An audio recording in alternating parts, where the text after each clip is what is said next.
países dos BRICS. Mas o Brasil não aderiu à solicitação de um minuto de silêncio que os ucranianos evocaram nas Nações Unidas. Vamos comentar essa matéria? Professor Legene, quer começar? É apenas uma dúvida. Isso é uma notícia bombástica, que eu acho que minimiza um pouco esse voto desastroso do Brasil, mas isso a gente vai comentar depois.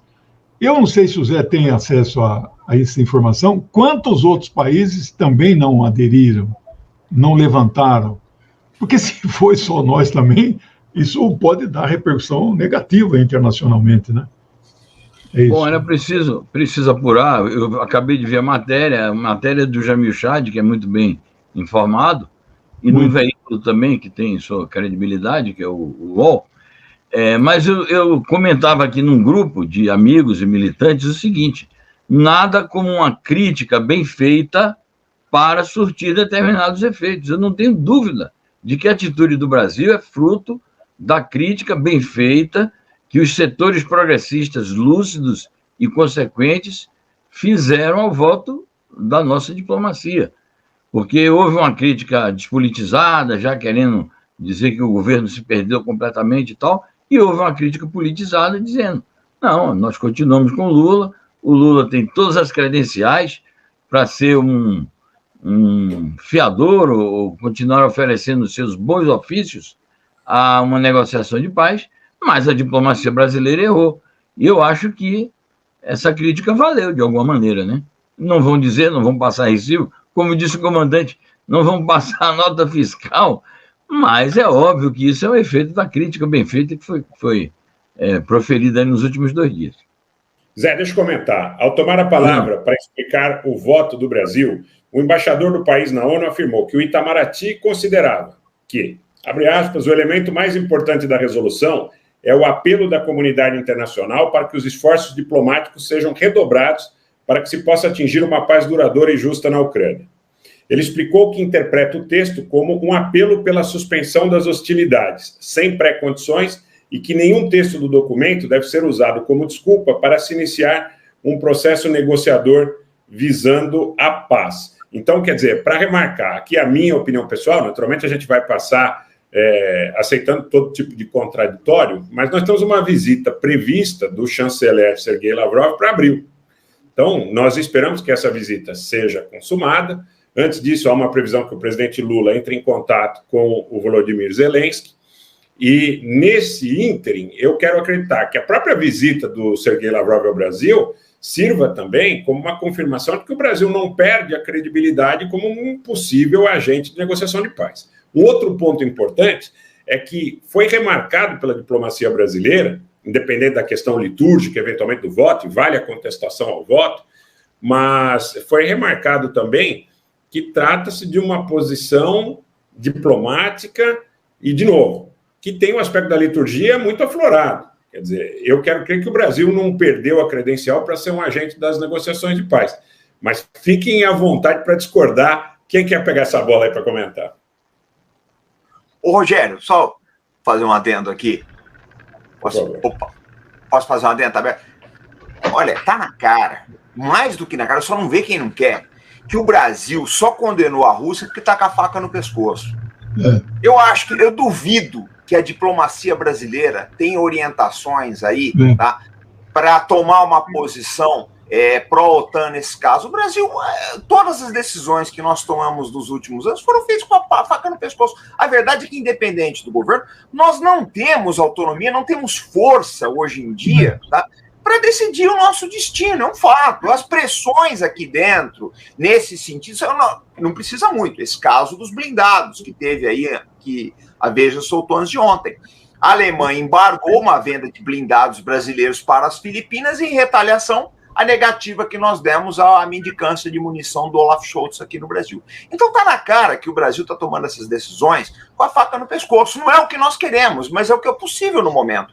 Então, eu acho assim, é uma no cravo, outra na ferradura, né? O pessoal, poxa, o protesto foi esse daí, foi não levantar. Mas eu penso que a decisão de condenação da Rússia, ela não representa efetivamente, eu acho que um desígnio do governo brasileiro. Eu penso que a coisa foi feita com a faca no pescoço, né?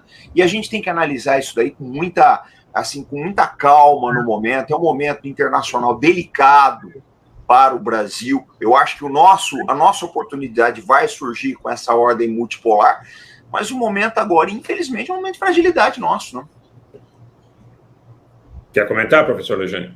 Eu que é muito importante isso. Eu li tanta coisa essa semana, mas vi que o vice-embaixador representando a Rússia no Conselho de Segurança, que eu não lembro o nome, declarou que, em véspera da votação, 30 países estavam emparedados, né, e ele deve ter as suas provas, porque eu fico imaginando aqueles corredores das Nações Unidas igual os corredores da Câmara dos Deputados no Brasil. Os homens de mala de preta, engravatado, visitam o que em Brasília é gabinete de deputado, lá é o do embaixador representante das nações, né? Então, se eu fosse escrever um ensaio, eu estou me concentrando em livro só, parei de escrever ensaio, mas se eu fosse, o título é Quando um voto contra a Rússia é a favor. Então, muitos desses 140 votos são a favor da Rússia, né? Olha aqui, ó. O ministro das Relações Exteriores de Uganda. Uganda votou pela condenação, né?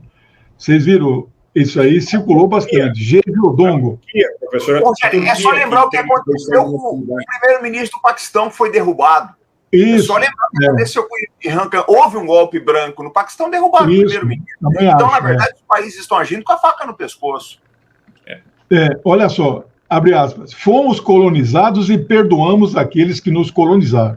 Agora, os colonizadores estão nos pedindo para ser inimigos da Rússia, que nunca nos colonizou. Isto é justo? Não para nós. Os inimigos deles são os inimigos deles. Os nossos amigos são nossos amigos.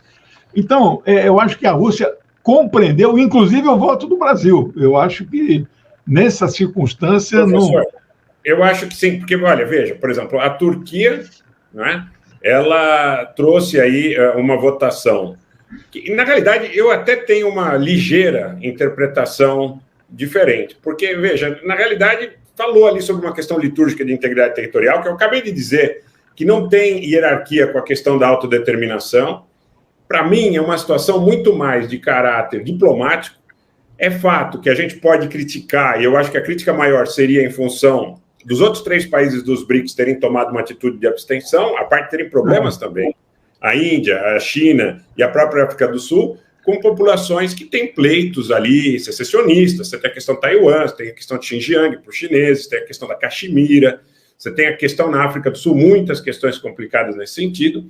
Então, quer dizer, eu vejo que, neste caso, especificamente, pode ter sido uma situação de caráter mais litúrgico. É evidente que é o que o comandante falou em relação às pressões, elas são pesadíssimas e existem, tá? Mas eu não acredito que isso seja suficiente para descredenciar o Brasil numa posição de intermediário aceitável. O que você pensa, Zé? Eu penso exatamente como vocês estão dizendo. Eu tive uma posição que eu explicitei em várias ocasiões nos últimos dias, crítica em relação ao voto brasileiro. Achei que a nossa emenda ao texto da resolução, ela foi inspirada por bons propósitos, mas no âmbito daquela resolução ela se tornou inócua. O apelo à paz, naquele contexto, é inócuo, porque se você faz um apelo à paz, impondo condições inaceitáveis para uma das partes, então, e não menciona a presença das armas, a ajuda sistemática militar dos Estados Unidos e parceiros da OTAN à Ucrânia, então o apelo da paz ele é retórico e, portanto, é inócuo. Eu disse, o texto é escrito, portanto, em letra morta, porque ninguém de sã consciência pode admitir que aquilo vai ter algum valor prático. Até porque também a resolução foi redigida pelos inimigos explícitos da Rússia. os Estados Unidos, a Ucrânia e a União Europeia. E a emenda que fez a Bielorrússia, que era uma emenda no sentido de ver o outro lado da questão, de pedir a cessação da ajuda militar, ela foi simplesmente rejeitada.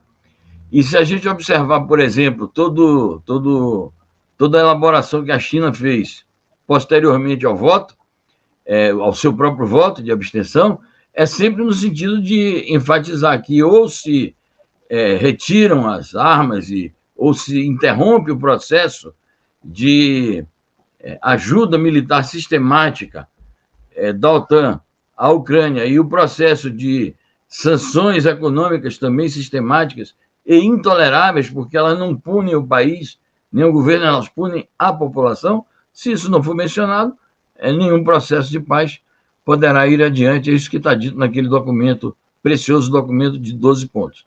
Então, a minha visão foi crítica em relação ao voto brasileiro, mas eu também acho que o Brasil é um fator muito ponderável como Estado nacional, na situação internacional, e o nosso governo, e o Lula em particular, tem muita credibilidade e muita possibilidade de trânsito entre os diferentes atores geopolíticos, e é óbvio que a Rússia, submetida a toda esta pressão, não vai desistir de conquistar o apoio brasileiro. Então, você mencionou muito bem, a visita do Lavrov será um grande acontecimento nesse contexto que nós estamos vivendo.